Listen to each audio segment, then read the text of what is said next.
si j'ai oublié. Non, je n'ai pas oublié.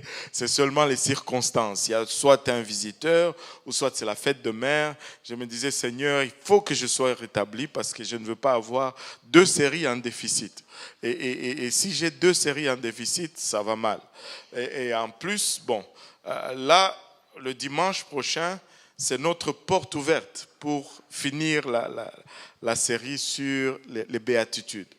Donc, c'est dimanche, on va finir la série sur les béatitudes. Amen. Et donc, soyez là parce que vous voulez finir cette série. Et ça a été tellement repoussé, probablement que l'ennemi ne veut pas que vous écoutiez ce qu'il y a là-dedans.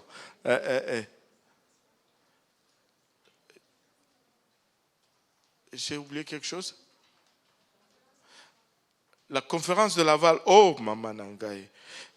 Attends un peu. Ça, c'est le mois de juillet, je pense. Ah bon? Là, je vais avoir des problèmes. Là. Heureusement que le patron n'est pas là. Ah, c'est du 30 juin. Ouais, c'est ça. Ça se trouvait sur l'autre page. C'est pourquoi je me suis fait avoir. La conférence de Laval. C'est la conférence de Laval. Ça, c'est la deuxième, je pense. Et qui va se tenir du 30 juin au 2 juillet. Et c'est le frère Arbo de Kingston en Ontario qui va être notre prédicateur. Vous voulez être là parce que ça va être édifiant. Le frère Arbo, c'est un franc-tireur aussi et on l'aime bien. Et c'est un homme qui entend de Dieu et qui n'a pas beaucoup de diplomatie. Et des fois, tu as besoin de gens qui n'ont pas de diplomatie pour te remettre sur le chemin. Amen. Ils vont juste te dire qu'est-ce qu'il y a et voilà. Et puis, si tu te fâches, c'est ton problème. Alléluia. Mais Dieu nous aide. Amen.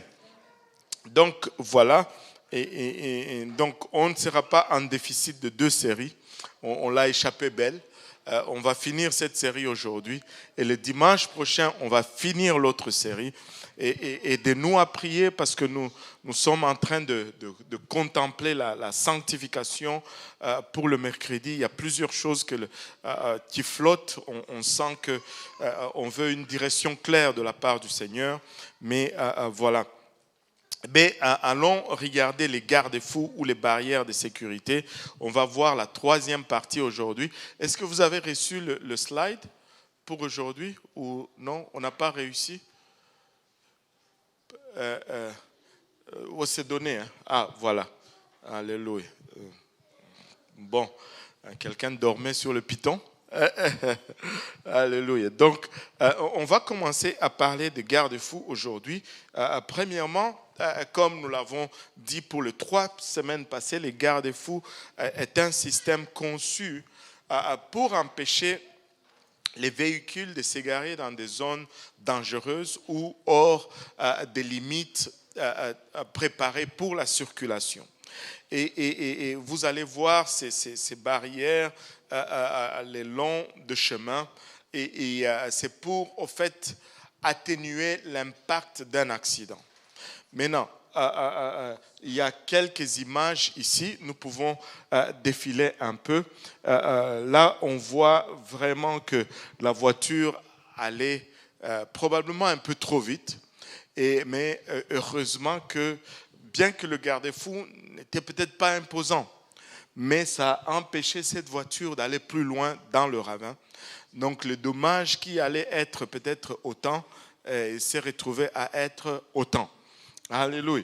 Et si nous regardons l'autre, celui-là, il doit remercier les gens qui ont mis ce garde-fou-là parce que s'il n'y avait pas ce garde-fou, ils allaient se retrouver dans l'eau.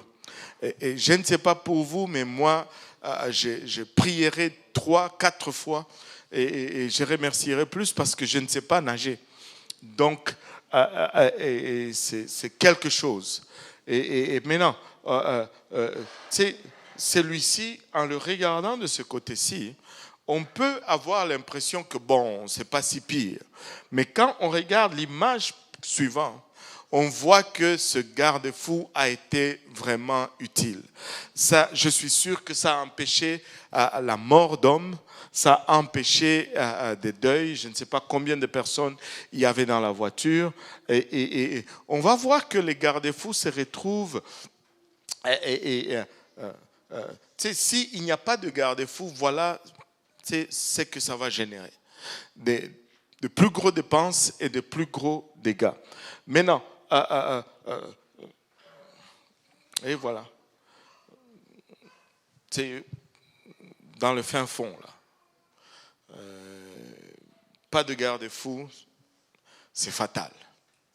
Ça peut être fatal. Maintenant, je ne sais pas s'il manque une image. Et l'autre, c'est quoi? Non. Je pense que vous n'avez pas le bon. Je vais juste vérifier parce que j'ai ajouté 2-3 images à la présentation d'aujourd'hui. Ouais, vous n'avez probablement pas le bon. Bon, on va vivre avec ce que vous avez. Amen. Vous n'avez pas le dernier. Alléluia. Bon, nous allons continuer. Maintenant, où avons-nous vraiment besoin de garde-fous? Où est-ce que nous avons besoin de ces barrières de sécurité? Nous pouvons identifier des zones critiques où nous avons besoin de ces barrières de sécurité. Premièrement, nous pouvons dire des ponts. Les ponts. Que tout le monde dise le pont. Alléluia. Nous avons besoin de garde-fous sur un pont parce que nous n'avons pas beaucoup de marge de manœuvre. Le pont, souvent, c'est une bande étroite et si tu sors du pont, tu es dans l'eau ou tu es dans un fossé. Et ce n'est pas ce que tu veux avoir. Il n'y a pas beaucoup de marge de manœuvre sur le pont. Donc, nous avons besoin de garde-fous sur le pont. D'autres endroits que nous pouvons identifier où nous avons besoin de garde-fous, ce sont les voies médianes ou les lignes médianes, les lignes de centre. Pourquoi est-ce qu'on a besoin de garde-fous sur les lignes de centre? Parce que les lignes de centre sont des lignes ou des voies de danger, parce qu'il y a de trafic dans le sens contraire de notre sens à nous. Et là où les trafics de direction contraire se frottent, c'est une zone de danger. Et plus la vitesse est grande, plus ces zones deviennent dangereuses. Et tu veux surtout ne pas avoir une collision frontale. Il y a une semaine à peu près, je sortais de chez moi, j'ai pris la 36e avenue pour aller vers la 40. Quand tu arrives sur la 36e avenue, en fait, elle aboutit sur la voie de service. Et sur cette voie de service, tu n'as que... C'est un sens. Il y avait un monsieur qui était en avant de moi. Déjà, dès le départ, il m'avait irrité parce qu'il était trop lent. Et j'ai remarqué qu'il était quand même assez âgé. Il a pris la courbe de la voie de service parce qu'il y a une courbe pour embarquer sur la voie de service. Il y a un terre-plein au milieu en forme de triangle. Puis il y a une autre courbe pour entrer sur la 36e, débarquer de la voie de service. Mais lui, il a fait la courbe, au lieu d'aller dans le sens unique, il est revenu dans le sens contraire. Il y avait 3-4 voitures qui venaient dans l'autre sens et ils l'ont tous klaxonné et tu pouvais voir le monsieur effrayé, lâcher le volant, puis et heureusement les autres se sont arrêtés, il a repris la 36e, je pense qu'il est retourné chez lui. Je me suis senti moins mal de l'irritation parce que visiblement il était distrait. Et donc, tu ne veux pas te retrouver avec une voiture qui vient dans le sens contraire. Amen. d'autres endroits où on trouve des garde-fous, ce sont les virages. Et tu sais, quand tu es dans un virage, il y a deux choses. D'abord, tu dois contrôler la vitesse. Parce qu'il y a une autre force qui s'ajoute à ton véhicule, la force centrifuge qui te met, qui projette ta voiture hors de ta courbe. Et l'autre chose, c'est que quand ça courbe, ta visibilité est réduite. Donc tu ne sais pas exactement, tu ne peux pas voir qu'est-ce qui vient de l'autre côté. Donc il peut y avoir des changements soudains de conditions. Et donc, on essaie de ralentir et on met des garde-fous dans les virages pour prévenir à cela. Le garde-fou fonctionne vraiment comme un signal d'avertissement. Et quand on frappe un garde-fou, il y a des dommages. Mais il n'y a pas autant de dommages que s'il n'y avait pas de garde-fou. Amen. Et c'est mieux de frapper un garde-fou que de passer dans le vide comme s'il n'y en avait pas. Amen. Maintenant, les garde-fous vont absorber l'impact. Et donc, vous avez ainsi un petit accident au lieu d'un accident énorme. Voilà, ils ont maintenant la bonne version. Alléluia. Et c'est ça. Ça, c'est le pont de la Confédération. Je l'ai ajouté aujourd'hui là-dedans. Je ne sais pas, est-ce qu'il y a des gens qui ont déjà roulé sur le pont de la Confédération? C'est le pont le plus long. C'est quand tu vas vers Terre-Neuve. Plutôt à l'île du Prince-Édouard. PI. À l'île du Prince-Édouard. C'est le pont le plus long du Canada. Donc, qui a déjà roulé sur ce pont-là? Ben, c'est seulement ma famille. On était sur ce pont-là et c'est le pont le plus long du Canada. Je pense que c'est 12,9 km ou 9,12 km, 13 km. Alors, c'est 12,9 km. Et c'est long. Tu es sur ce pont, tu es content d'avoir des garde-fous. Parce que je vous dis, on était là-dessus. La seule raison pourquoi je n'ai pas paniqué, c'est parce qu'il y avait mes enfants dans la voiture et il fallait que je fasse le papa. Parce qu'il y a l'eau à gauche, l'eau à droite, l'eau en avant, l'eau en arrière. Tu ne vois pas d'où tu es venu, c'est juste de l'eau. Tu ne vois pas où tu vas, c'est juste de l'eau. Et tu sens le pont bouger. Il y a du vent. Je te dis, tu pries. Même si tu sais nager, tu pries. Et vous savez, regardez l'autre, ça c'est probablement quelque part chez nous. Si vous êtes offensé, ben, c'est le Congo. On va dire que c'est le Congo si vous êtes offensé. On va dire que c'est chez moi. Tu sais, on a enlevé une partie des garde-fous. Pour faire des casseroles ou pour faire des braseros. Mais vous voyez maintenant le danger. Donc, moindre faux pas, tu es dans l'eau. Un garde-fou est sur le pont parce que le pont, le marge de manœuvre ou le marge d'erreur est très peu. Et si tu passes à côté, tu tombes, mais le garde-fou te garde sur la bonne voie. Maintenant, quand vous frappez un garde-fou, ça vous donne des dommages. Spirituellement parlant, quand vous frappez un garde-fou, vous avez des dommages de conscience. Que tout le monde dise conscience. Au lieu d'avoir la vie détruite. Amen. Alléluia. Et les garde-fous vont être instructifs. Quelqu'un qui frappe un garde-fou, il garde des leçons. Sa façon de conduire, il est impacté par cela. Moi, j'ai frappé un garde-fou quand on est parti aux États-Unis il y a quelques mois. Et je peux vous dire que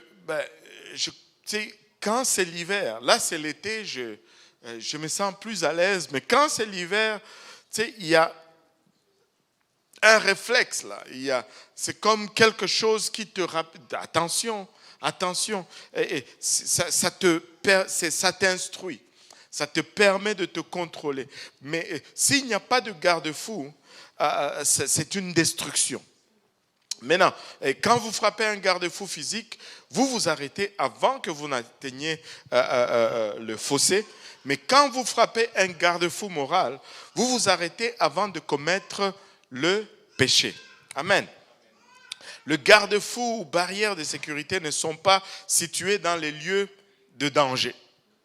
Tu sais, on ne va pas mettre le garde-fou au fond de la fossée parce que ça ne va nous servir à rien.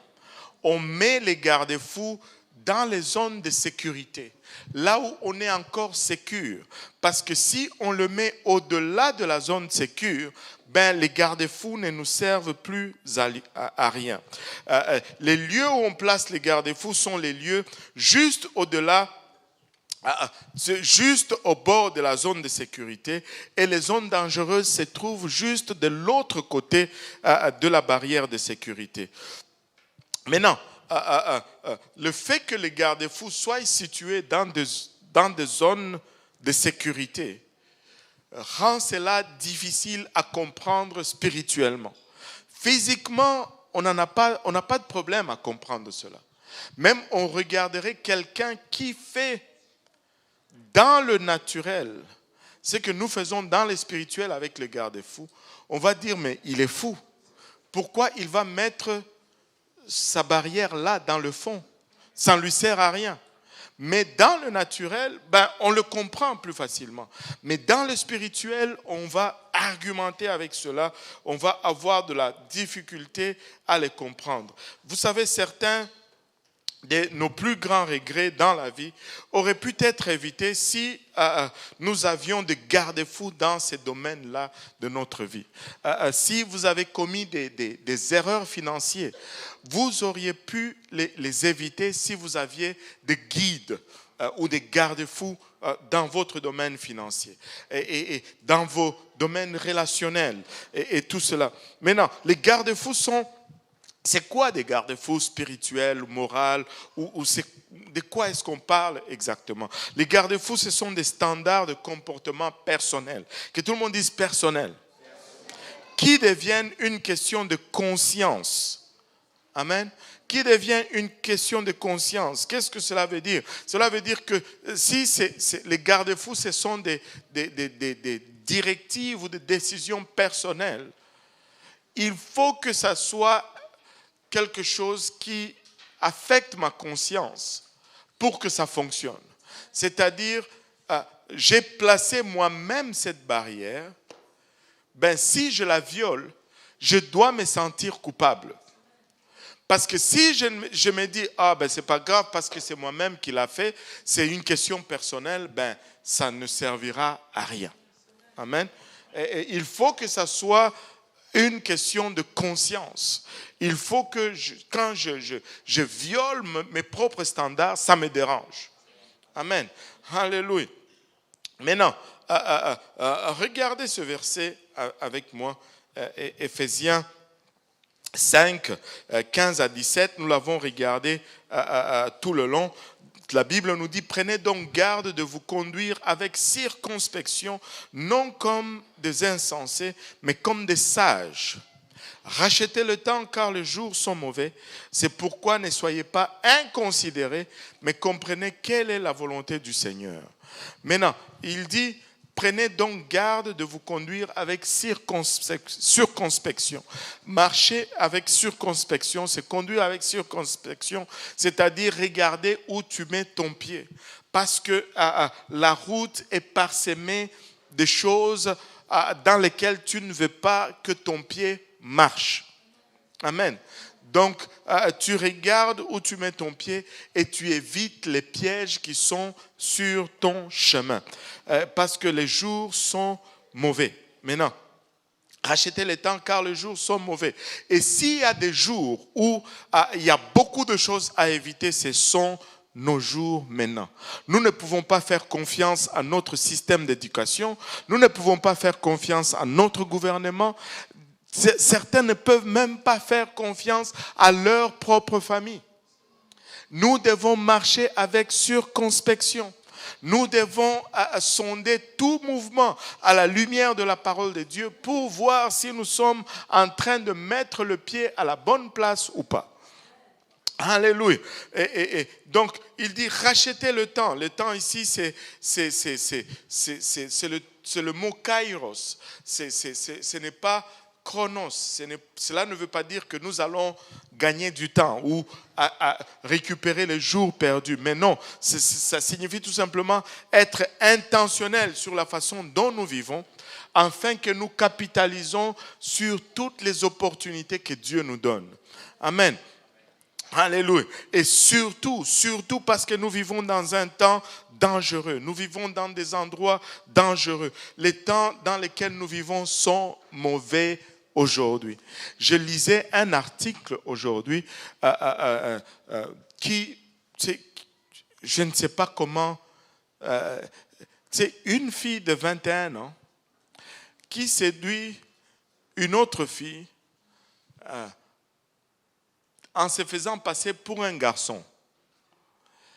Et l'autre, la fille qui a été séduite, découvre après un temps, après qu'ils ont été intimes sexuellement, que ce n'est pas une fille, c'est un garçon. Ce n'est pas un garçon, c'est une fille. Et il a traduit en justice. Le monde ce n'est plus le petit mal là, que nous avions dans l'ancien temps. C'est satanique. C'est d'un niveau de perversion qu'on ne peut pas grader, au fait. Nous sommes très loin. Et c'est dans nos rues. Un de mes confrères m'a raconté une histoire. Il m'a dit, j'ai besoin que tu m'aides à prier. J'ai un cas dans l'église, je ne sais pas comment adresser cela. Et je dis, c'est quoi le cas? Il dit, une fille de 13 ans qui vient le voir et lui dit, aide-moi à prier parce que je suis lesbienne. Et 13 ans. Et là, une autre, il gagne, c'est une question de famille. Et il gagne une autre fille de 15 ans qui vient à l'église, il commence à faire études. Elle lui dit, vous savez, pasteur, aide-moi à prier parce que, tu sais, la fille de 13 ans qui est venue, c'est ma copine. Donc, 15 ans avec 13 ans. C'est fou. C'est fou. Tu sais, les affaires là de, tu sais, mon petit garçon, donne un bisou à la petite fille. Non, pas chez moi. Non. Non. C'est pas innocent. Ça détruit les enfants. Tu sais, un enfant de 10 ans, 12 ans qui te dit, oh, j'ai mon amoureux. Mais non. Est-ce que tu sais même c'est quoi l'amour? Ça ne marche pas. Ça ne marche pas. Oh, que je sais que nous, on va être catégorisés d'être vieux jeu. Et tu sais, on est vieux jeu. Pourquoi? Parce que la Bible est très vieille.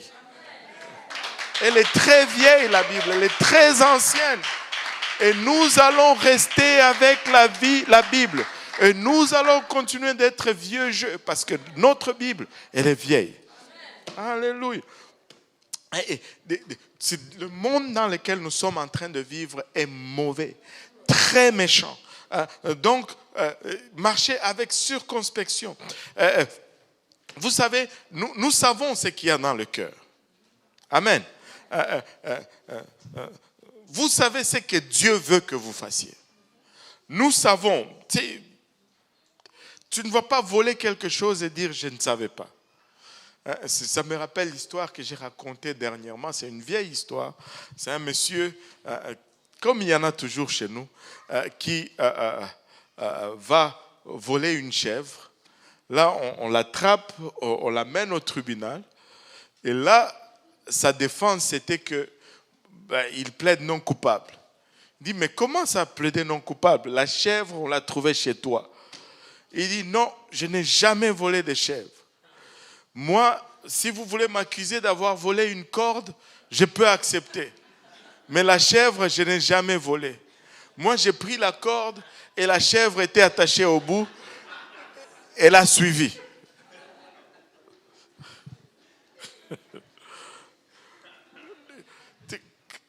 nous savons ce que nous faisons. Nous ne pouvons pas être devant Dieu et dire « Ah, je ne le savais pas ». Non, on le sait. Amen. Et chacun d'entre nous avons tendance à nous rapprocher le plus possible de la ligne. Nous voulons toujours voir le plus loin où nous pouvons le plus proche où nous pouvons nous approcher de la marge sans que nous tombons. Ce n'est pas une bonne façon de vivre. Ce n'est vraiment pas une bonne façon de vivre.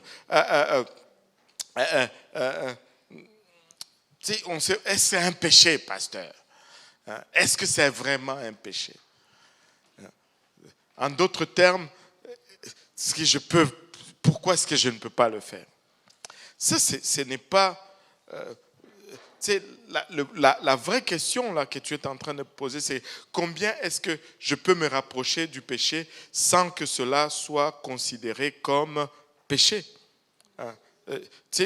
Mais laissez-moi vous dire ceci. Un péché...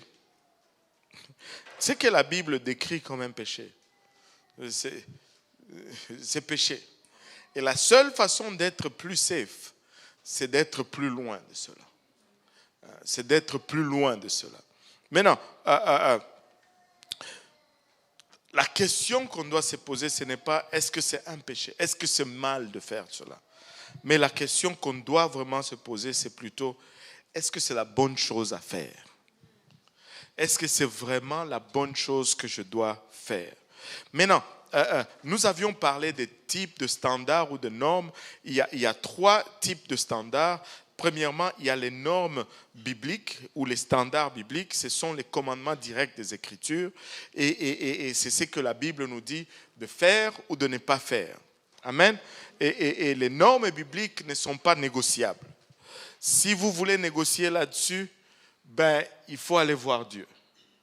Nous ne sommes pas responsables de ça. Nous sommes tout simplement responsables de les transmettre dans son entièreté. Mais si tu n'es pas d'accord, il faut s'en prendre au Seigneur lui-même. Et les normes de la Bible sont non négociables. Et ce sont le premier... vous savez, la parole de Dieu, c'est comme si la parole de Dieu définissait la zone de danger. Amen. Ça, ce sont les standards. On dit que ça, c'est dangereux. Ne rentre pas dans ce cadre-là. À l'extérieur, tu es safe. Amen. Juste pour que ça nous serve d'exemple. Maintenant, le deuxième type de standards, ce sont les normes de l'Église ou les standards de l'Église. Maintenant, les standards de l'Église interviennent dans des endroits où nos dirigeants ou notre leadership spirituel appliquent les principes bibliques aux questions modernes, aux questions contemporaines. Parce qu'il y a de ces choses qui n'existaient pas à l'époque, mais auxquelles nous faisons face aujourd'hui, et qu'en regardant à la lumière de la parole de Dieu, des dirigeants spirituels remplis du Saint-Esprit nous donnent des guides comment faire face à ces situations. Ce sont les standards de l'Église. Amen. Et les standards de l'Église doivent être plus stricts, que tout le monde dise plus stricts, que les standards de la parole de Dieu. Pourquoi cela? Parce que si les standards de l'Église ne sont pas plus stricts, c'est comme si on met nos barrières de sécurité dans les zones de danger. Si ça définit les zones de danger. Si nous mettons les standards de l'Église à la grandeur de cette parole, de cette Bible ici, les standards de l'Église ne nous servent à rien. Parce qu'avant qu'elle nous donne un avertissement, nous sommes déjà en train de commettre le péché. Il faut que ça soit plus large, de sorte qu'avant d'arriver à la parole de Dieu, les standards de l'Église nous donnent un avertissement. Et ils vont dire, mais vous êtes plus strict que la Bible. Mais c'est la seule chose qui fait du sens. Parce que sinon, à quoi sert de mettre un standard? Alléluia. Sinon, n'admettons pas les standards de l'Église. Maintenant, après les standards de l'Église, il y a les standards personnels. Et les standards personnels, ce sont des décisions personnelles. C'est ça, nos propres garde-fous qui sont incités ou inspirés par le Saint-Esprit et qui peut ou ne pas être demandé à quelqu'un d'autre. C'est-à-dire par rapport à notre passé, par rapport à notre personnalité, par rapport à nos faiblesses, nous nous mettons des garde-fous pour ne pas tomber dans certains pièges. Pour certaines personnes, ça ne serait pas... Prenons par exemple le chocolat. Le chocolat. Pour certaines personnes, les sucres, ce n'est pas leur problème. Mais pour d'autres, le sucre, c'est... Ils ne peuvent pas résister. Donc, c'est quelqu'un qui est faible à ces choses. Il se met comme standard, je ne veux pas acheter des chocolats, je ne veux pas en acheter et en mettre dans la maison, je ne veux pas acheter des boissons gazeuses à mettre dans la maison. Ce n'est pas que si tu manges le chocolat, tu commets un péché. Mais lui, il a un problème de contrôle là-dessus et il s'est dit, je mets un stop, je mets un garde-fou là-dessus. Tu dis, mais est-ce que manger un chocolat, c'est un péché? Non, ce n'est pas un péché. Mais comment est-ce que tu peux être si strict? Parce que les standards personnels doivent être plus stricts que les standards de l'Église. Donc, nous avons des standards personnels qui sont plus stricts, les standards de l'Église qui sont au milieu, et puis nous avons les standards de la Bible. Et c'est comme ça que nous pouvons fonctionner de la bonne façon et avoir des standards qui nous sont utiles. Sinon, nous sommes en train de nous mentir. Ces standards-là ne nous servent de rien. C'est pourquoi quand les gens viennent avec des soi-disant révélations, qui diminuent les standards de la parole de Dieu, on peut leur dire, sans être orgueilleux, que ce n'est pas de Dieu, parce que ça ne marche pas. Dieu ne peut pas me demander de faire moins que sa parole me demande. Ça n'a aucun sens. Ça n'a aucun sens. Maintenant, nos standards personnels devaient être supérieurs à ceux de la Bible ainsi qu'à ceux de l'Église, parce que c'est la parole de Dieu qui définit la zone de danger. Ce n'est pas ma parole qui définit ce qui est le péché, c'est la parole de Dieu. Alors, je dois aller au-delà. Maintenant, ne mettez pas vos garde-fous dans les zones de danger, ça ne vous sert à rien. Maintenant, les amis, que tout le monde dise les amis. Nous en avions parlé longuement la semaine passée. Les amis sont l'une des plus grandes influences sur les places où nous allons mettre nos standards, où nous allons mettre nos garde-fous. Et les amis que nous avons vont influencer les lieux de nos garde-fous. Amen. Vous serez toujours entouré de personnes qui marchent dans la direction opposée. Et vous devez être très prudent parce que les amis, ces personnes très proches, influencent toujours la direction et la qualité de votre vie. On n'est pas en train de dire qu'il ne faut pas avoir des amis, mais il faut être prudent. Amen. La chose qui rend l'amitié si grande, et l'amitié est une belle chose, c'est une chose que de savoir compter sur quelqu'un, de compter quelqu'un comme un ami, mais la chose qui rend l'amitié si grande est aussi la chose qui rend l'amitié si dangereuse. Pourquoi? Parce que nous sommes tous repoussés par le rejet et nous sommes tous attirés par l'acceptation. Mais lorsque nous sommes autour des amis qui nous acceptent, nous baissons la garde. Et des fois, on va faire même des choses qu'on ne croit pas, mais juste pour avoir de l'acceptation. Amen. C'est pourquoi c'est dangereux. Il faut être très sincère et très honnête avec soi-même. Amen. C'est alors que nous sommes le plus ouverts à l'influence parce que nos gardes sont baissées quand nous sommes avec des amis, quand nous sommes à quelques places où nous voulons être acceptés, nous nous laissons influencer plus facilement. L'acceptation va toujours mener à l'influence. C'est pourquoi tu ne peux influencer quelqu'un qui ne t'accepte pas. Allô? Donc, si tu veux influencer quelqu'un, il faut que tu fasses de sorte que cette personne t'accepte. Église, si nous comprenons cela, nous allons gagner beaucoup d'âmes au Seigneur. Parce que nous ne pouvons pas y aller avec l'idée ou l'approche que nous avons la vérité, nous connaissons, toi tu n'as pas la vérité. Non, ça ne marche pas. Et ça ne va pas marcher. Mais si l'autre m'accepte, peu importe ce que j'ai, il va accepter. Il va se laisser influencer. Donc, pour qu'il y ait de l'influence, il faut qu'il y ait de l'acceptation. Proverbe 13, verset 20 nous dit, celui qui fréquente les sages devient sage, mais celui qui se plaît plutôt avec les insensés s'en trouve mal. Ce proverbe nous dit littéralement que les gens sages sont prudents, qu'il y a d'abord deux catégories de gens, ceux qui sont sages et ceux qui sont insensés.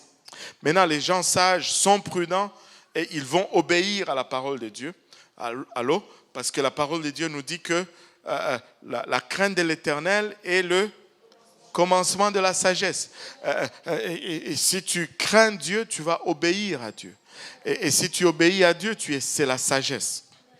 Et les insensés sont fous parce qu'ils n'obéissent pas à la loi de Dieu. Ils se disent que Dieu n'existe pas. C'est pourquoi la parole de Dieu nous dit que le fou se dit dans son cœur que Dieu n'existe pas. Ne pas croire à l'existence de Dieu est une folie parce que ça ne fait pas sens dans le contexte de l'existence humaine. Renier Dieu, c'est renier sa propre existence. Maintenant, les gens sages comprennent que toute la vie est reliée. En d'autres termes, ce que je fais aujourd'hui va déterminer ce que je vais avoir et ce que je vais devenir demain. La vie n'est pas pleine de décisions ou de circonstances isolées, en fait. La vie est une suite, on bâtit sur chaque jour. Et donc, en ayant cela en vue, le sage va décider non pas seulement en regardant le moment, mais il va regarder l'avenir pour prendre sa décision. Beaucoup de jeunes ne sont pas sages. C'est pourquoi ils ne vont pas aimer l'école. C'est par manque de sagesse qu'on n'aime pas l'école. Avez-vous remarqué comment nous tous, quand on était petits, l'école c'était la pire des choses, mais quand on est devenu grand, waouh! Il faut aller à l'école, on dit à ses enfants, parce qu'on s'est assagi. On commence à regarder à long terme. Aïe, aïe, aïe. Et les insensés, par contre, croient que toute la vie est déconnectée, que les circonstances de la vie sont indépendantes, sont isolées les unes des autres. Et par conséquent, ils décident seulement pour le moment, dans les circonstances. Et c'est tout. Et ce qui amène souvent à une catastrophe. Et avez-vous remarqué, le verset dit, celui qui fréquente les sages devient, mais celui qui se plaît avec les insensés s'en trouve mal. Il y a une différence là. La contagion, plutôt la sagesse est contagieuse. Celui qui fréquente un sage devient sage.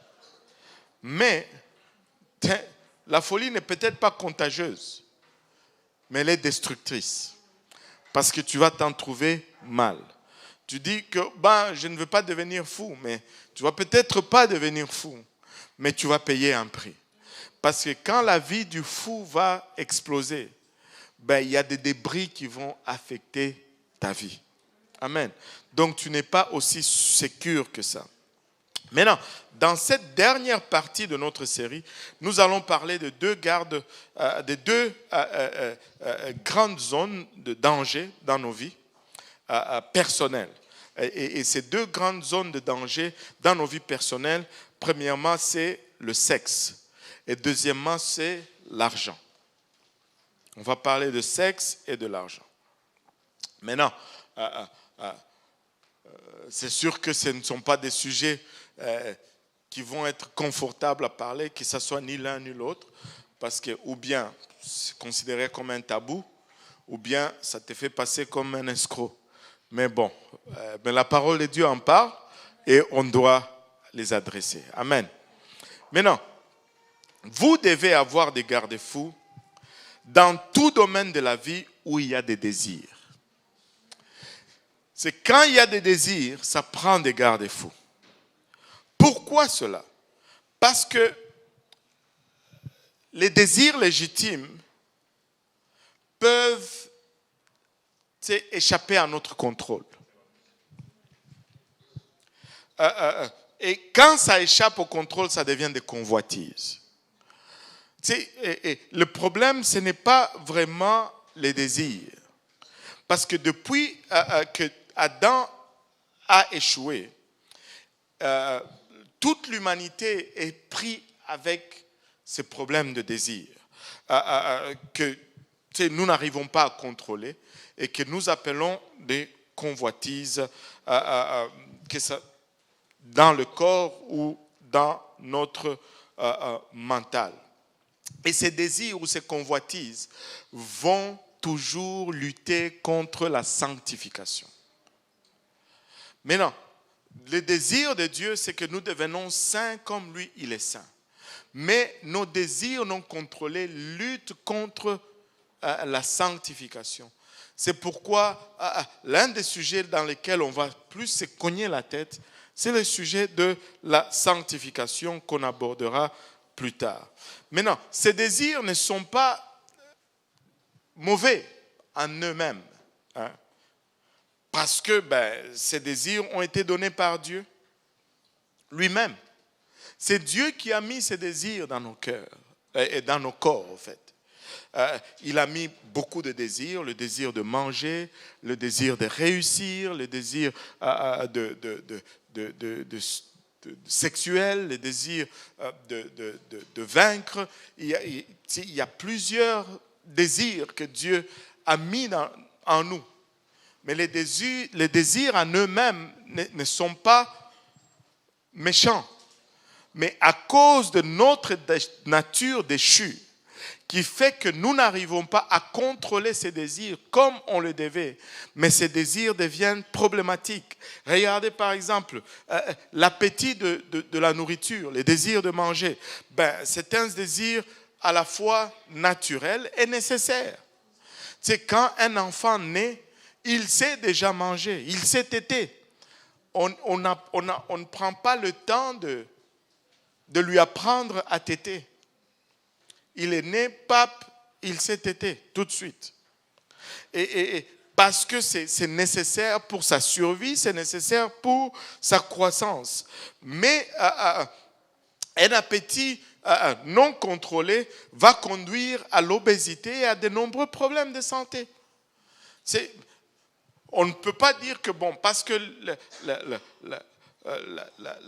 la gourmandise conduit à l'obésité, alors on va tuer le désir on va tuer l'appétit ou le désir de manger. Mais non, si on détruit cela, on va détruire l'homme.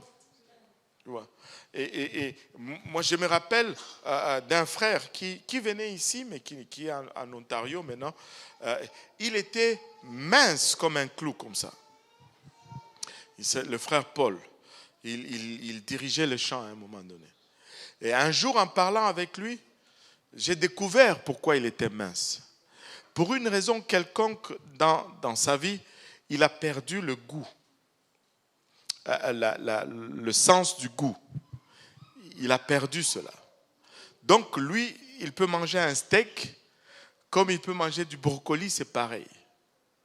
Tu lui donnes un comprimé amer ou un morceau de chocolat sucré, c'est juste quelque chose dans la bouche qu'il ingurgite. Ce qui fait qu'il n'a plus de plaisir dans la nourriture. Et il n'a plus le désir de manger. Il mange par nécessité. Quand il a faim, il se dit « Ah, je dois mettre quelque chose là-dedans. » Il n'y a aucun plaisir. Quelle vie triste. Je ne sais pas comment il fait, mais c'est dur. Pour nous qui aimons le poisson braisé, oh maman nangaye. C'est compliqué. Mais donc la Bible a beaucoup à dire au sujet de nos désirs, en particulier ceux qui vont devenir des convoitises, car ça va détruire nos vies spirituelles. La convoitise peut se référer à tout mauvais désir. Très souvent, quand on dit convoitise, on passe toujours au désir sexuel, mais la convoitise, c'est tout désir non contrôlé.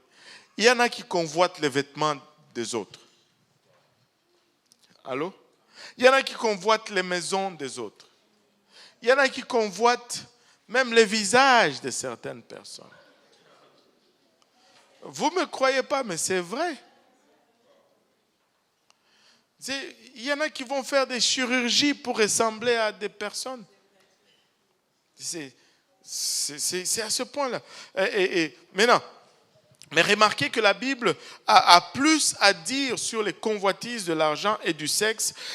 Pourquoi? C'est parce qu'ils font le plus de dégâts dans notre vie spirituelle et cela affecte décidément plus grandement notre avenir.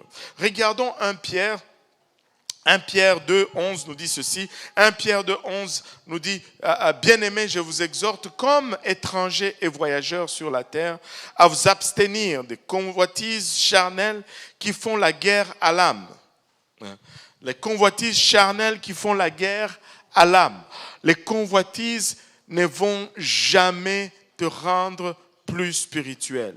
Et tout désir non contrôlé ne va pas.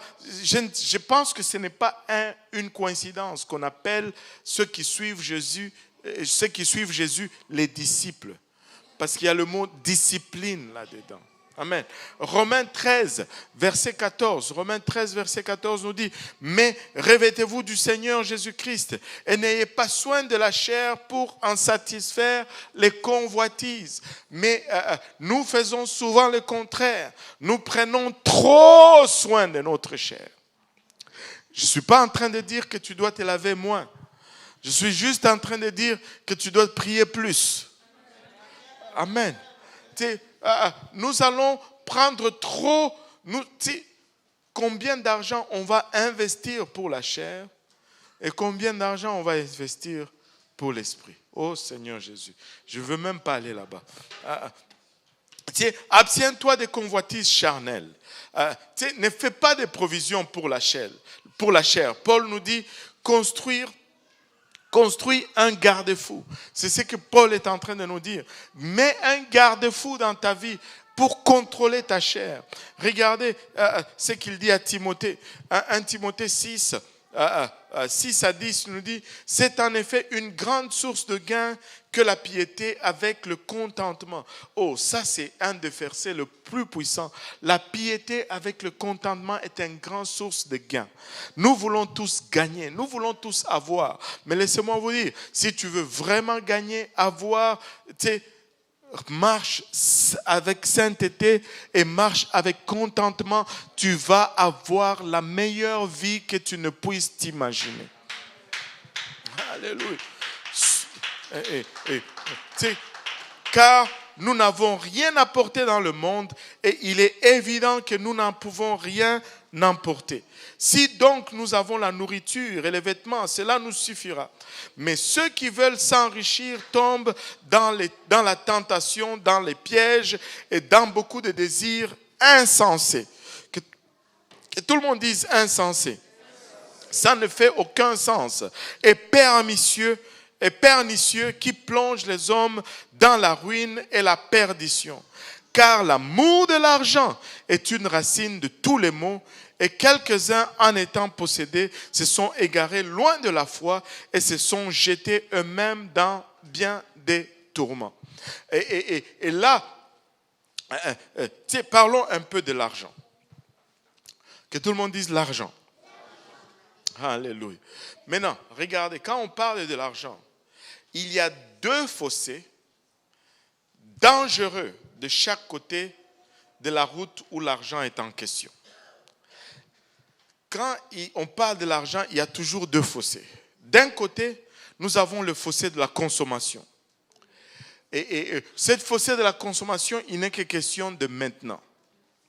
Et dans ce fossé-là, on remplace le mot désire par besoin. Au lieu de dire je désire ça, on dit j'ai besoin de ça. Mais quand on regarde vraiment, est-ce que c'est vraiment un besoin?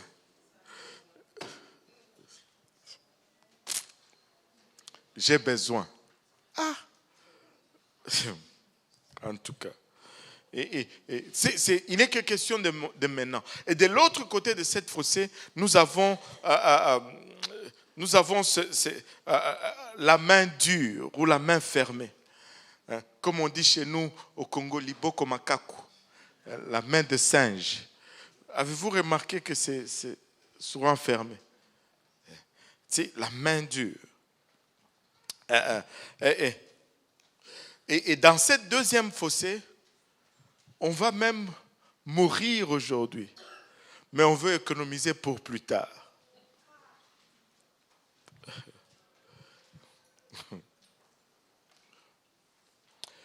Alléluia. On veut économiser pour plus tard. Mais quand on regarde les deux fossés, il y a beaucoup de points communs. La première chose, c'est égocentrique, c'est centré sur moi-même.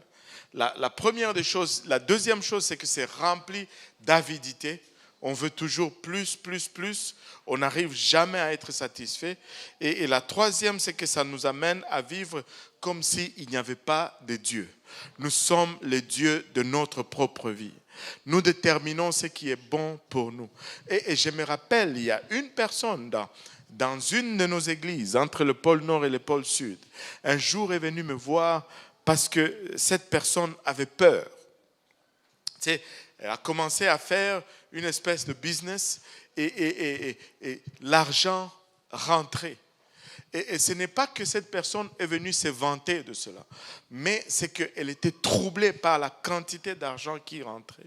Elle est venue et elle a commencé à pleurer dans ma voiture et dit Pasteur, j'ai peur parce que c'est trop d'argent. Tu sais, le Seigneur m'a inspiré. Tu sais, si tu n'arrives pas à contrôler quelque chose, mets-le entre les mains de Dieu. Donne au Seigneur. Et tu vas maîtriser cette crainte. Donne à Dieu. Mais si tu veux devenir ton propre Dieu, ça va te détruire. Ça va te détruire. L'avidité est l'idée selon laquelle que tout est pour ma consommation. Avez-vous remarqué que surtout de nos jours, c'est moi qui est allé à l'école, c'est moi qui a étudié, c'est moi qui a travaillé, c'est moi qui a tout fait. Donc, si j'ai l'argent, c'est pour moi. Et je me fais des vacances. On oublie même les parents qui se sont sacrifiés pour que nous puissions arriver là où nous sommes. Oh Seigneur Jésus, aide-nous. Et l'avidité nous met au centre. C'est tout ce que nous recevons, c'est pour notre propre consommation. Si j'ai, c'est pour moi. Moi d'abord. Mais les gens avides pensent que si quelque chose vient à moi, alors c'est pour moi. Mais Jésus dit que notre argent et nos possessions, il appelle cela mammon dans la Bible, ont le plus grand potentiel de remplacer Dieu dans nos vies. C'est le premier compétiteur de Dieu dans ta vie, c'est l'argent et c'est les biens. Et parce que tout ce en quoi je fais confiance pour ma sécurité est en réalité mon Dieu. Jésus demande que nous fassions un choix.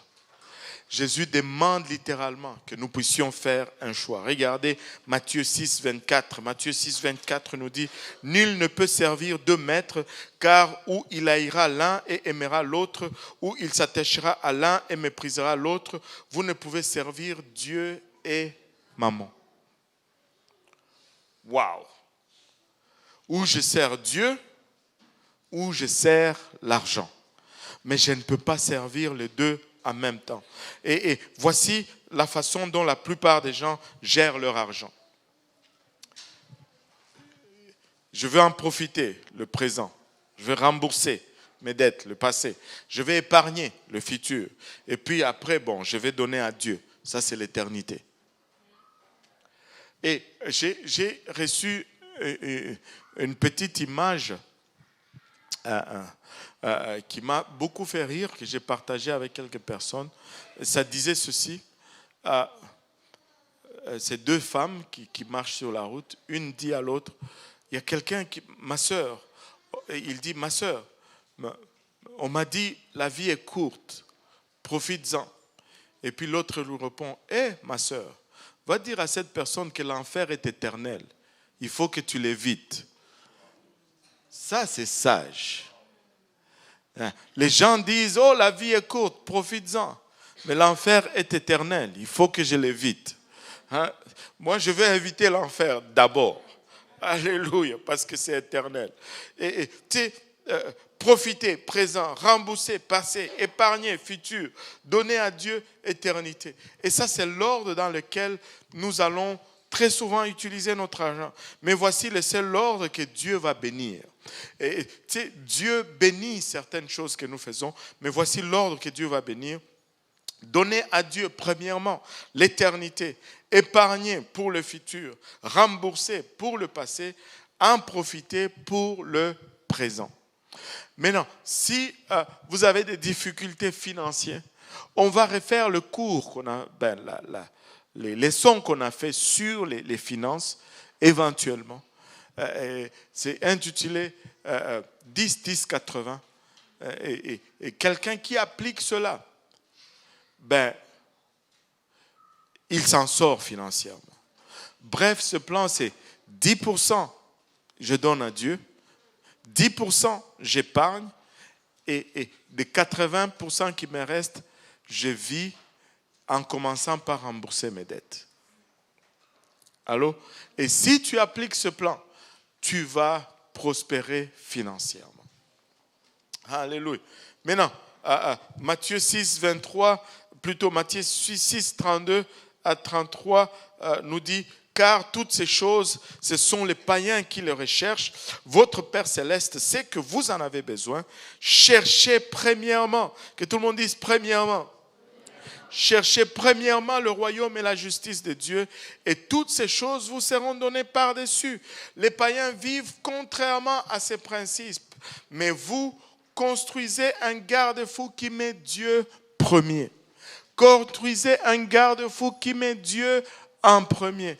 Dans ma vie, premièrement, ça doit être Dieu. Avant de m'engager dans un emploi, je vais voir c'est quoi la part de Dieu. Est-ce que c'est la volonté de Dieu? Est-ce que cet emploi va me permettre de vivre pour Dieu? Laissez-moi vous dire ceci. Si vous le faites sincèrement devant Dieu, Dieu va vous prospérer. On a des exemples des gens qui ont mis Dieu en premier et que Dieu est en train de bénir au-delà de tout ce qu'ils pouvaient calculer eux-mêmes. Et au-delà de ce qu'ils ont comme aptitude ou capacité ou formation, mettons Dieu en premier. Mais on ne va pas mettre Dieu en premier pour devenir millionnaire. Dieu sonde nos cœurs. Dieu connaît l'intention. Si tu viens à Dieu pour, tu sais, comme celui qui disait, je vais donner $100 pour que Dieu me donne $1000. Non, ça ne marche pas. Dieu, tu ne peux pas. Dieu connaît ton cœur. Il sait ce qu'il y a à l'intérieur. Mais si tu l'aimes tout simplement et que tu lui abandonnes ta vie, Dieu fait le reste. Dieu fait le reste. Alléluia. Ce n'est pas une question d'argent, pas du tout, mais une question de priorité. Si tu priorises Dieu, écoutez, le reste va tomber à la bonne place dans ta vie. Alléluia. Que Dieu soit le focus de ton cœur, le focus de ta vie. Et parce que ton cœur va suivre ton trésor. Allô? Regardez, Matthieu 6, 21 nous dit ceci. Nous avons tendance à le lire à l'envers. Matthieu 6, 21 ne nous dit pas là où est ton cœur, là aussi sera ton trésor. C'est comme ça que nous pensons le lire. Mais ce n'est pas ce que la Bible nous dit. La Bible nous dit que là où est ton trésor, là aussi sera ton cœur. C'est ton trésor qui détermine où va aller ton cœur. Si tu veux prioriser Dieu, mets ton argent dans le travail de Dieu. Si tu veux prioriser Dieu, mets Dieu en premier dans le domaine. Et parce que ton cœur va aller là où tu mets ton argent, en bref. Si tu mets ton argent dans la bourse, tu vas tout le temps être sur Internet en train de demander, de regarder comment c'est te faire des crises de cœur. Là. Tu sais, le rythme cardiaque. Mets ton argent dans les mains de Dieu. Priorise Dieu. Alléluia. Alléluia. Et parlons maintenant de l'autre sujet, le sexe. Oh, que tout le monde dise Maman Nangaye. Ah là là.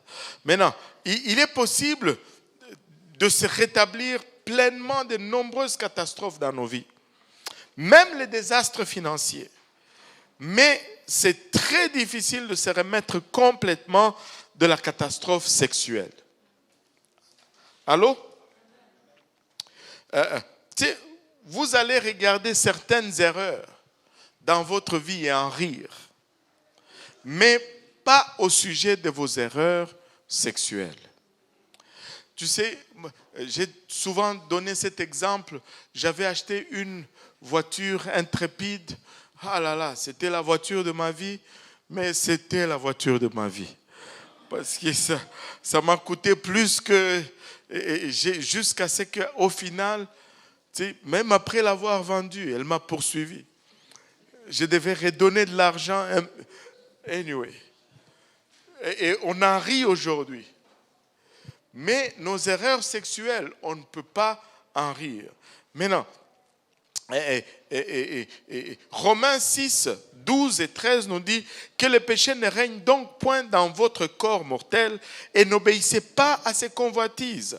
Ne livrez pas vos membres au péché comme des instruments d'iniquité, mais donnez-vous vous-même à Dieu comme étant vivants, des morts que vous étiez, et offrez à Dieu vos membres comme des instruments de justice.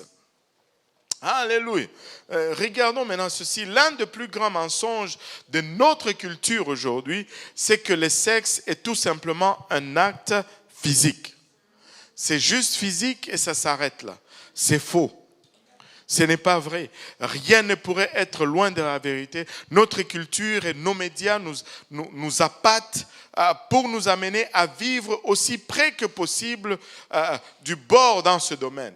Avez-vous remarqué, publicité de la bière, il y a la sexualité. Publicité de la voiture, il y a la sexualité. Publicité de moto, il y a la sexualité. Publicité de la nourriture, il y a la sexualité. Finalement, Seigneur, aide-nous. Aide-nous. Aide-nous, Seigneur. Oh là là là là là là là. L'été est revenu. Aie pitié de nous, Seigneur.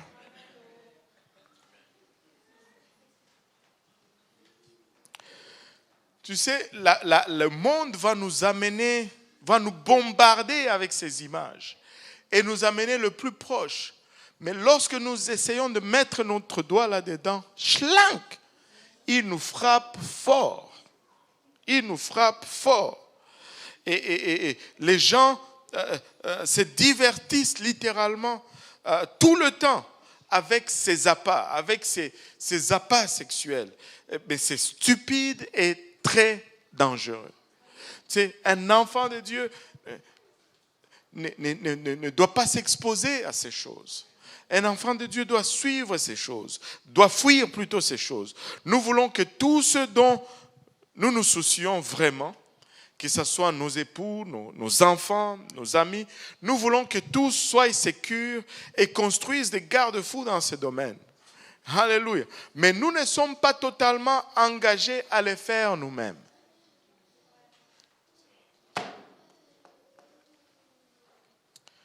Ça devient très hypocrite et très dangereux. Alors, personne va vouloir que son enfant tombe dans certaines choses. Personne ne va vouloir que son mari ou sa femme ou son ami ou le membre de sa famille tombe dans certaines choses. Mais la première chose que nous devons faire, c'est mettre nous-mêmes des garde-fous stricts autour de nous pour empêcher cela. Amen. Que voulez-vous que la personne à qui vous êtes marié ou la personne que vous allez marier fasse? Faites-le vous-même.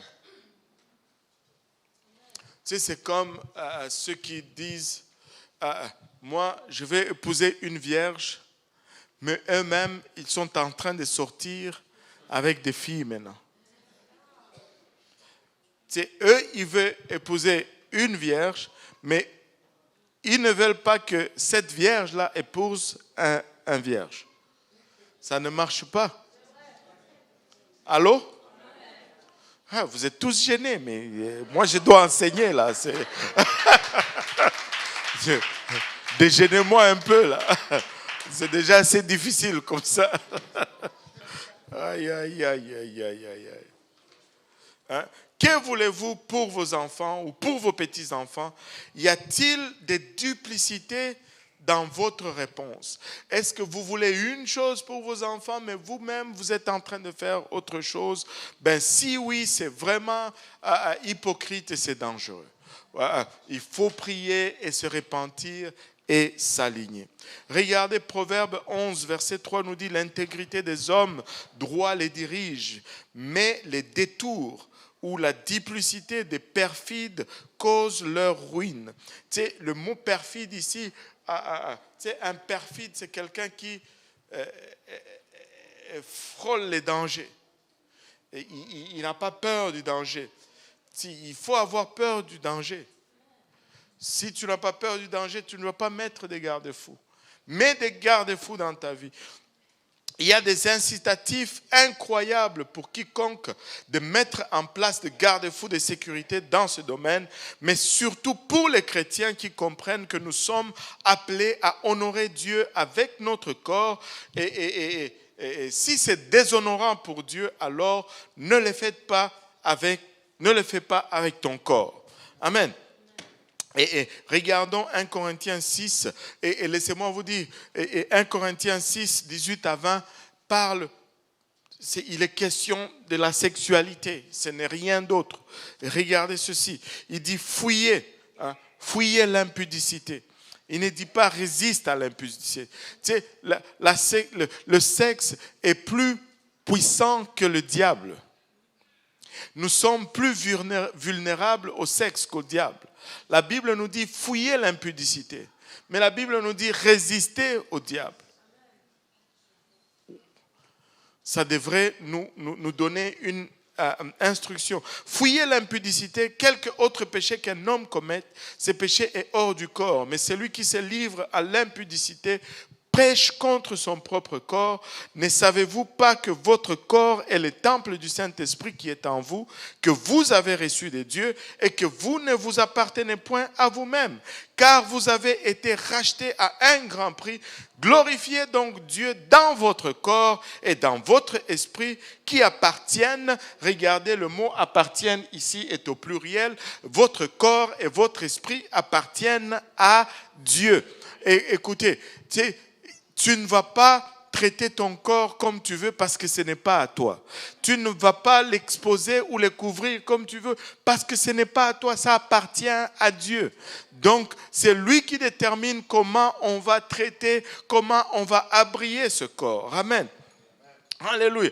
Paul dit fouillez, ne flirtez pas, mettez en place un garde-fou ici. Vous savez, le flirt tue.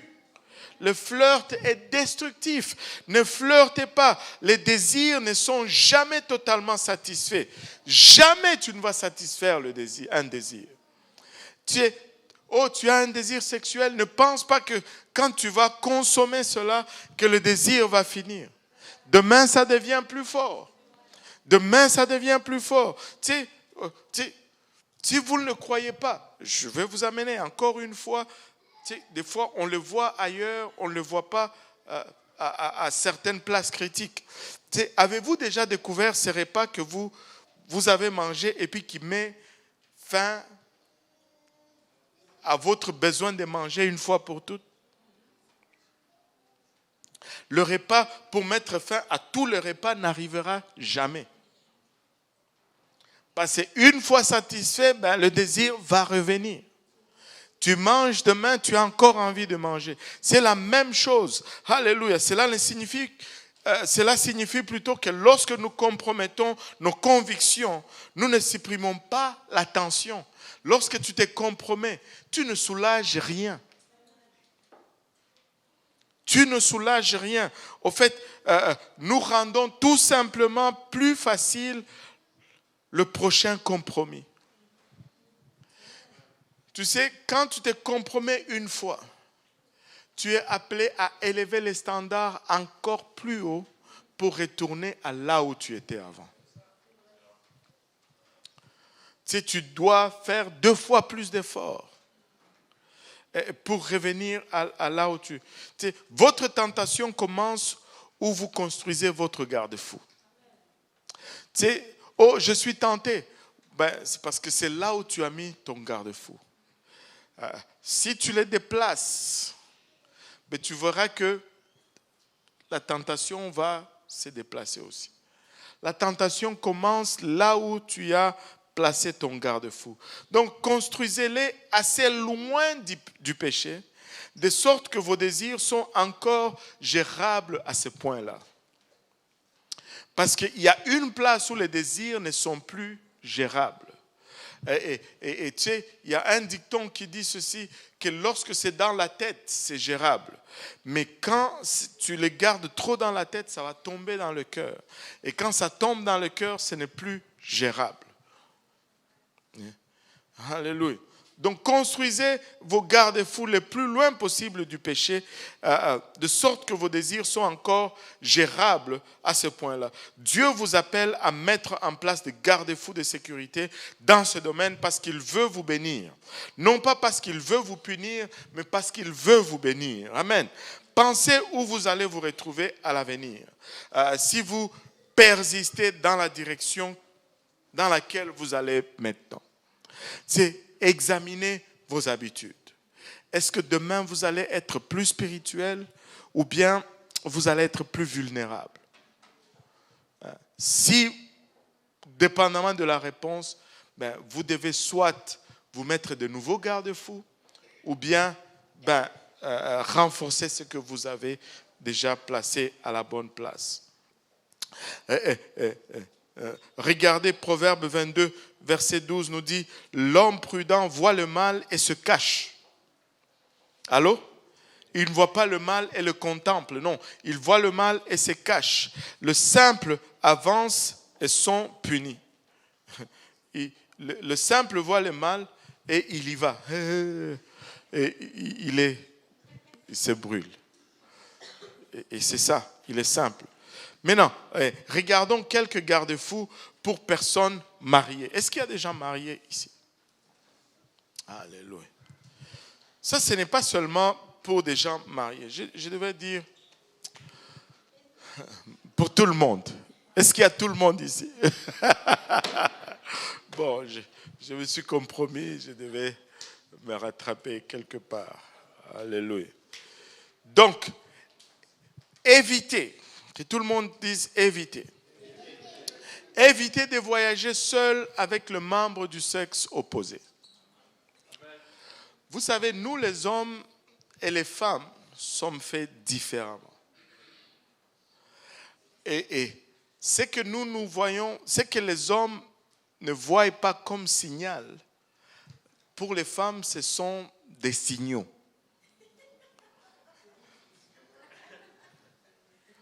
Allô? Oh, je sais de quoi je parle. J'ai eu à gérer beaucoup de cas où le gars, en tout cas, je vais dire les mots comme ils sont, stupides comme tout. Mais et la fille, tu sais, oh, il est en amour avec moi. J'ai dit, attends, est-ce qu'il t'a dit? Non, pasteur, mais il a fait ça. Non. Est-ce qu'il t'a dit? Non, mais tu sais, l'autre jour, lorsqu'on était parti, il a fait ça. Non, mais est-ce qu'il t'a dit? Attends, je vais prêcher pour les hommes tout à l'heure. Parce que, parce que les oh boy, il y en a qui sont en train de dire, il est 9 heures, pasteur. Je dois juste finir la leçon, ok? Ouais. Alléluia. C'est juste ma dernière page, ok? Alléluia. Maintenant, tu sais, parce que ce qui est peut-être regardé comme juste un simple geste de gentillesse, mais de l'autre côté, c'est interprété comme une déclaration d'amour. Et donc, il faut faire attention. Ne pas manger seul avec le membre du sexe opposé. Je t'invite au restaurant. Pasteur, il m'a invité au restaurant. C'est fini. Ça va. Allô? Alléluia. Ne pas se confier à des membres du sexe opposé. Oh, j'ai une peine d'amour. Oh, frère Moria, regarde un peu. Et là, frère Moria qui confond l'affection avec la spiritualité. Oh bon, écoute ma soeur. Puis boum, on est dans des problèmes. C'est juste un exemple. Alléluia. J'ai pris le frère Moria parce que je suis sûr qu'il ne va pas me frapper après le... Je suis malade. Il ne faut pas frapper un malade. Alléluia. Et tu sais, lorsque vous sentez votre cœur aller à la dérive vers quelqu'un d'autre, parlez-en à quelqu'un. Tu sais, quelqu'un a dit une fois ceci, le péché, des fois, c'est comme une sémence. Quand tu l'enterres, il pousse. C'est expose le mal et il va fuir. Et la première façon de vaincre un mal, c'est vraiment de l'exposer. Maintenant, n'allez pas le mettre dans le journal de Montréal. Ce n'est pas ce qu'on vous dit. Confie-toi à quelqu'un de spirituel, à une autorité. Amen. Assurez-vous que votre époux approuve vos garde-fous. Tu te mets des standards, peut-être que tu les fais juste à tes convenances. Allô? Mais si tu t'assois avec ton mari, il va dire, ça là, ça ne veut rien dire. Ou si tu t'assois avec ta femme, elle est comme, là, ça c'est rien. Et c'est ça. Regardez un peu ceci. On va conclure avec ceci. C'était vers l'an 600 avant Jésus-Christ. Beaucoup de jeunes juifs ont été pris en captivité par le roi babylonien Nebuchadnezzar dans sa conquête de la ville de Jérusalem. Maintenant, parmi les captifs emportés à Babylone se trouvait un jeune homme qui s'appelait Daniel. Alléluia. Il s'est trouvé à des centaines de kilomètres de chez lui. Loin de chez lui, loin de ses parents, loin de son entourage, loin de ses dirigeants, très loin, dans un pays étranger. Et c'est la coutume des Babyloniens que de supprimer l'identité de leurs captifs en les forçant à s'adapter à leur culture. Même le nom de Daniel a été changé pour Belchazzar. Ce qui exaltait un dieu babylonien. La première chose, c'était on change ton nom. Waouh! Waouh! Et ça aurait été plus facile pour Daniel de juste aller avec le flot, avec le reste des captifs. Mais il a décidé de se faire des garde-fous. Il a décidé de se construire des barrières de sécurité. Dans Daniel 1, verset 8, regardez ceci. Daniel résolu. Pas Dieu lui dit, pas la Bible lui dit, mais Daniel résolu. C'est lui qui a mis ses standards. Alléluia. Tu dois arriver à une place où tu te dis, je me décide de faire ceci. Daniel résolut de ne pas s'essouiller par les mets du roi et par les vins dont le roi buvait. Et il pria le chef des eunuques de ne pas l'obliger à s'essouiller. Regardez, Daniel est allé au-delà de la parole de Dieu. Daniel s'est donné un commandement plus strict que la loi de Dieu. Il s'est donné une loi à lui-même. Daniel s'est dit, c'est ici où je trace ma ligne. C'est aussi loin que je vais aller. Je ne peux pas traverser celle-ci. Il a construit son garde-fou sans savoir où son histoire allait finir. Mais il était assez intelligent pour savoir où il allait finir sans le garde-fou. Alléluia. Et regardez le verset 9. Tout de suite après le verset 8, la Bible nous dit, Dieu fit trouver à Daniel faveur et grâce devant le chef des eunuques. Et qu'est-ce que cela signifie? Cela signifie que, my goodness, regardez ceci. Daniel va au-delà de la parole de Dieu. Daniel s'est résolu. Daniel s'est mis ses propres garde-fous. Mais Dieu a utilisé les garde-fous de Daniel. Dieu a utilisé le garde-fou de Daniel, non seulement pour le protéger, mais pour le diriger.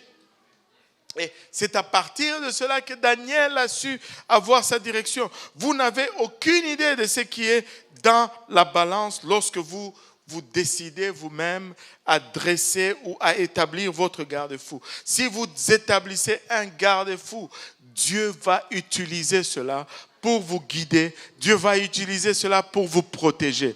Dieu va l'utiliser. Alléluia. Et tu sais, le moment que tu t'arrêtes et que tu mets ta ligne, c'est le moment le plus décisif de ta vie. Et écoutez, nous avons beaucoup de jeunes ici qui subissent des soi-disant pressions. Bon, tu sais, moi, j'ai toujours eu des problèmes avec cela. Mais si tu n'as pas encore tracé ta ligne, laisse-moi te dire, il y aura de la pression et tu vas subir. Mais une fois que cela est tracé, vous savez pourquoi la pression disparaît? Parce que Dieu vient à ton côté et Dieu t'appuie, Dieu utilise la ligne que tu as tracée. Alléluia. Et n'importe où tu vas, avec Dieu, c'est la majorité. Avec Dieu, tu es gagnant. Alléluia. C'était un moment décisif de la vie de Daniel et vous pouvez établir un moment décisif en mettant des garde-fous dans votre vie. Ça, je ne ferai plus. Cet endroit, je n'irai plus. Telle personne, je ne fréquenterai plus. Telle chose, je ne participerai plus. Tu mets des garde-fous et Dieu va utiliser ce garde-fou. Alléluia. Certains de nos plus grands regrets auraient pu être évités si nous avions eu des garde-fous. Mais vous savez ce que cela signifie? Cela signifie que on va se lever tous ensemble. La plupart de vos futurs regrets peuvent être éliminés. Vous pouvez vivre de sorte que vous évitez d'autres regrets. Vous pouvez vivre de sorte que vous évitez d'autres regrets.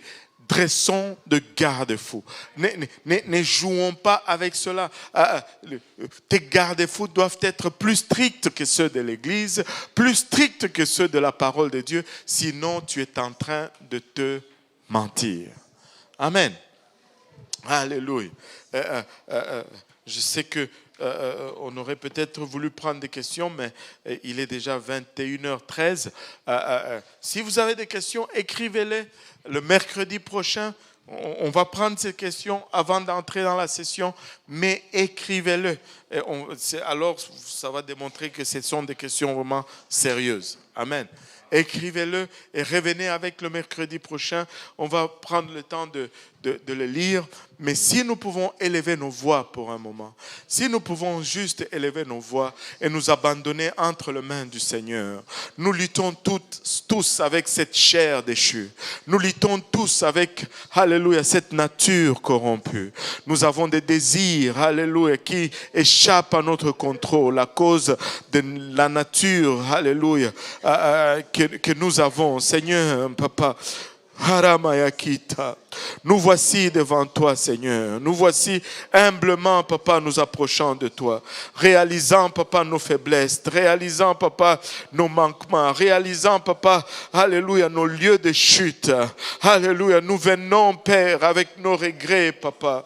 Nous prions, Papa, que tu nous renouvelles. Toutefois, Père, nous ne voulons pas continuer de la même façon. Nous prions, Papa, que tu nous aides, Papa, à établir des vrais, Seigneur Jésus-Christ, des vrais garde-fous. Non seulement des choses que nous allons nous dire et nous raconter, Papa, pour satisfaire notre désir, Père, mais nous voulons, Papa, établir, Père, Ilabashata, des choses qui vont nous permettre de marcher dans tes voies, des principes que nous allons garder personnellement, Seigneur, là où personne ne nous voit, là où personne ne nous regarde, Papa. Que ces garde-fous soient notre guide, notre direction, Seigneur.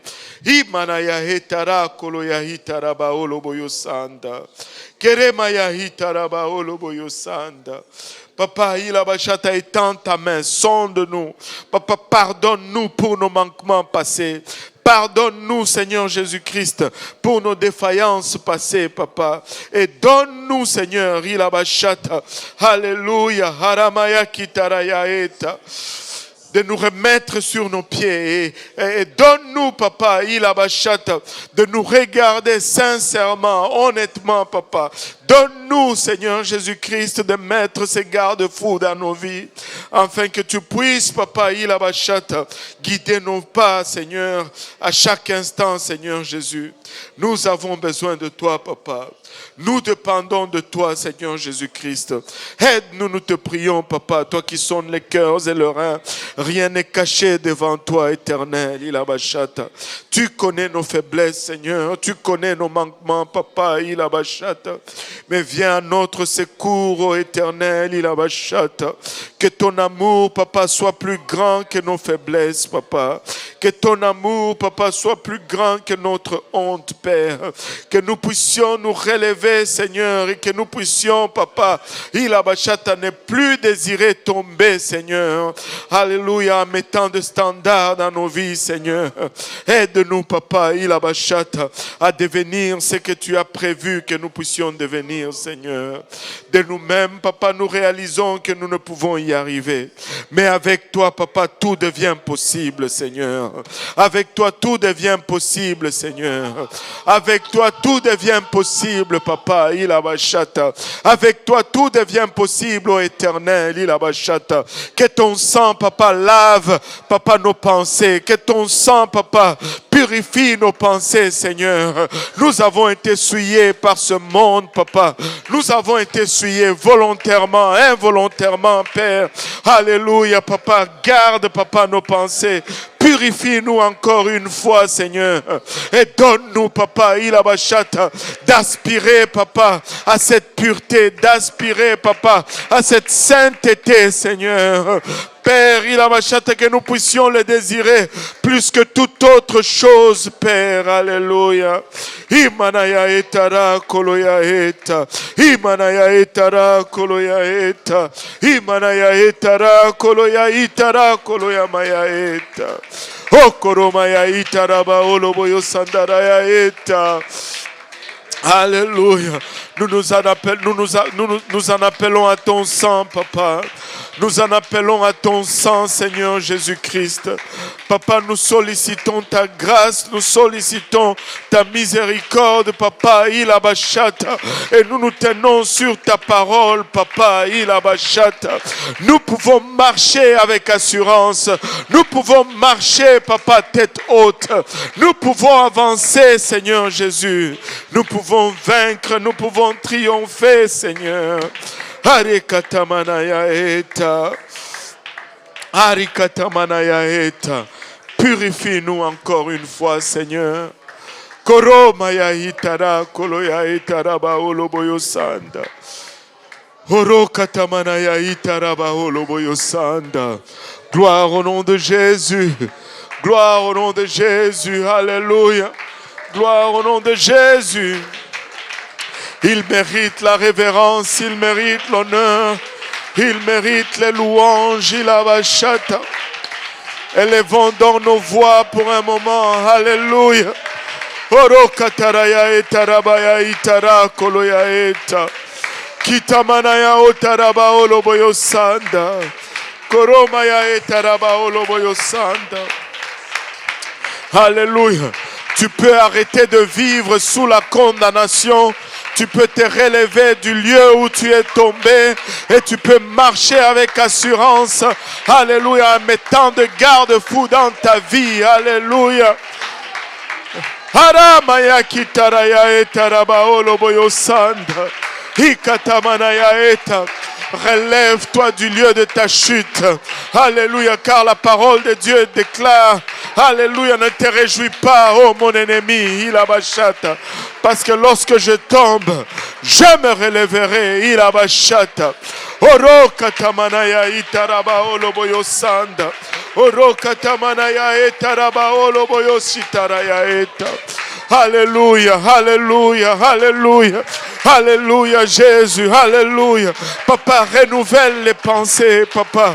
Renouvelle, papa, les pensées. Renouvelle nos sentiments, Seigneur.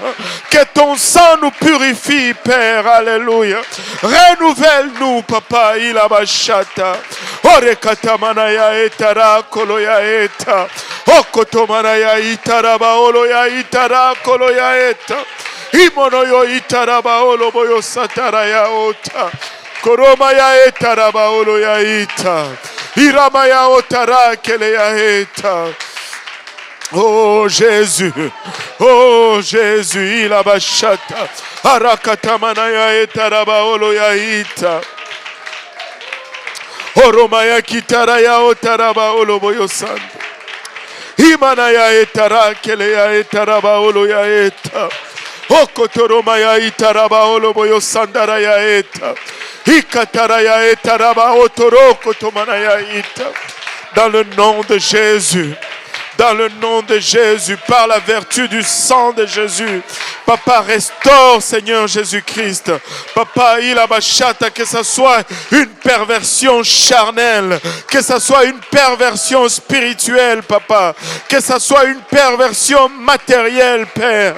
Papa, renouvelle, papa, et restaure. Aramaya kitaraya eta.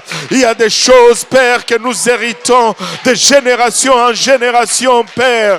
Alléluia. Rafraîchis-nous, papa. Délivre-nous de ces choses. Brise, Père, ces liens. Et rafraîchis, papa, nos pensées.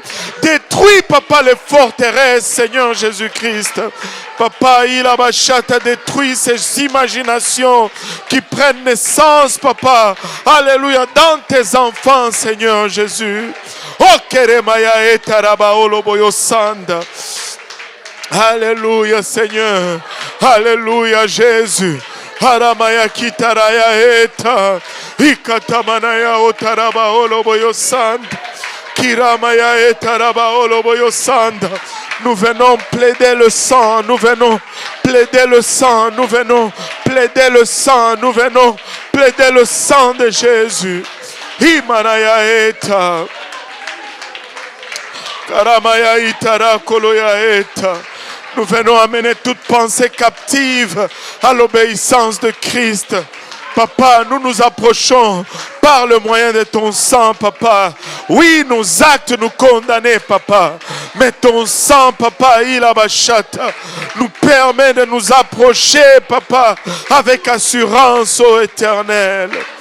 Oh, shetaraya eta. Koremaya itaraba oloboyo santa. Koremaya etaraba oloboyo sataraya ita. Oh Père, c'est lui que tu as affranchi. Il est vraiment libre, Seigneur. Nous refusons, Papa, ce manque de productivité, Seigneur. Papa, suite à des pièges. Alléluia. Père éternel, restaure, Papa, tes fils.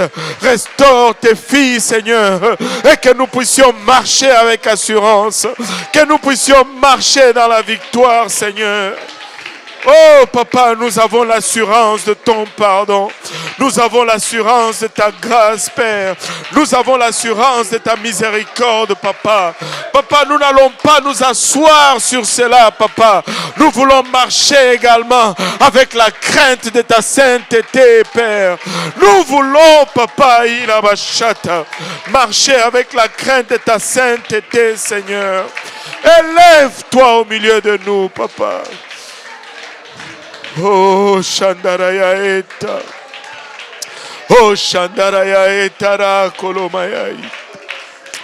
Kiramaya Itaraba Oloboyo Sataraya Ketereya Eta. Oh Jésus. Haramaya Etara Koloya Eta. Nous avons erré à gauche, à droite, Papa, attirés par les convoitises de ce monde, Papa. Que ça soit financier, que ça soit social, que ça soit marital, Papa. Oh Père, délivre-nous aujourd'hui. Délivre-nous aujourd'hui, Seigneur. Délivre-nous, Papa. Ilabashata. Délivre-nous, Seigneur. Alléluia. Papa, nous confessons, Papa, la vertu de ton sang, Seigneur. Nous confessons la vertu de ton sang, Papa. Papa, nous confessons la vertu de ton sang, Seigneur. Nous confessons la vertu de ton sang, Papa. Oro katamanaya itaraba oloboyo sanda. Oro katamanaya itara koloya ita.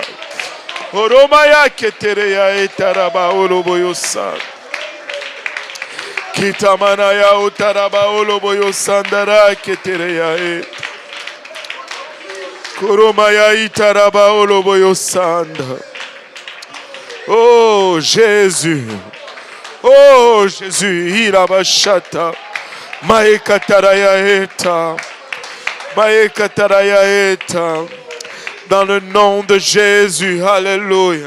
Papa, nous réclamons, Papa, alléluia, dans le nom de Jésus, cette liberté. Nous réclamons, Papa, dans le nom de Jésus, cette restauration. Nous réclamons, dans le nom de Jésus, cette restitution. Nous réclamons, Papa, Haramaya Kitaraya Eta, Karamaya Etara Kolomaya Eta, Ikotomanaya Itaraba Oloboyo Sanda. Oh Jésus. Oh merci Seigneur. Alléluia. Nous disons tous au nom de Jésus. Alléluia. Pouvons-nous le dire avec autorité au nom de Jésus. Alléluia. Battons nos mains pour le Seigneur Jésus.